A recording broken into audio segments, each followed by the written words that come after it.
أعوذ بالله من الشيطان الرجيم. بسم الله الرحمن الرحيم. وقل ربي أدخلني مدخل صدق وأخرجني مخرج صدق واجعلني من لدنك سلطانا نصيرا إلى آخر الآية.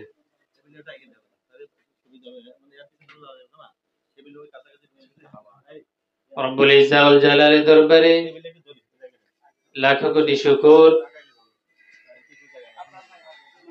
যিনি আমাদেরকে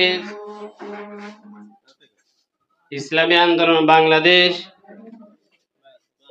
সোহালি থানা শাখার উদ্যোগে কর্মী সম্মেলনে উপস্থিত হওয়ার তৌফিক দিয়েছেন। এজন্য শুকরিয়া আদায় করে সকলে বলে আলহামদুলিল্লাহ।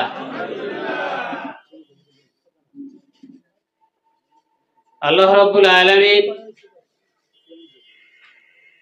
তিনি মানুষ সৃষ্টি করেছেন, দুনিয়াতে চলতে তার সংবিধান দরকার। সেই জন্য রব্বে কারিম আমাদেরকে সংবিধান হিসাবে দিয়েছেন কোরআনে কারিম। সেটা বাস্তবায়ন করতে হবে কোথায়? আল্লাহ পাকের জমিনে আল্লাহ পাকের আইন বাস্তবায়ন করতে হবে। আর প্রত্যেকটা রাষ্ট্রের পার্লামেন্টে এটা বাস্তবায়ন করতে হবে। আমরা যদি মুসলমান দাবি করি, এটা আমাদের মৌলিক দায়িত্ব, যে আমাদের প্রত্যেকটা ইমানদারের মৌলিক দায়িত্ব যে আল্লাহর জমিনে আল্লাহ রাব্বুল আলামিনের দ্বীন প্রতিষ্ঠিত হোক। আমরা জানি এদেশ শাসন করেছে আওয়ামী লীগ, এদেশ শাসন করেছে বিএনপি, এদেশ শাসন করেছে জাতীয় পার্টি। এদেশ কোনোদিন ইসলামী কোন দল এদেশ শাসন করে নাই। এই জন্য এই দেশ বারবার দুর্নীতিতে চ্যাম্পিয়ন হয়েছে। এদেশের কোন আলেমের দুর্নীতি করিয়া সেই টাকা দেয়া বাহিরে বাড়ি বানায় নাই।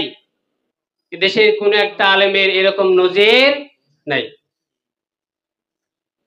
এই জন্য আমি বলবো, যতদিন পর্যন্ত আল্লাহর জমিনে ইসলাম প্রতিষ্ঠিত না হবে, শান্তি খুঁজলেও আমরা শান্তি পাবো না। আমাদের প্রত্যেকের নিজ নিজ জায়গা থেকে আমাদের প্রতিষ্ঠা থাকবে। আল্লাহ রাব্বুল আলামিন যেন আমাদের সবাইকে আল্লাহর জমিনে দ্বীন প্রতিষ্ঠিত করার জন্য কাজ করার তৌফিক দেন। এই বলেই আমার সংক্ষিপ্ত কথা এখানে আমি শেষ করছি। আমার জন্য সবাই দোয়া করবেন।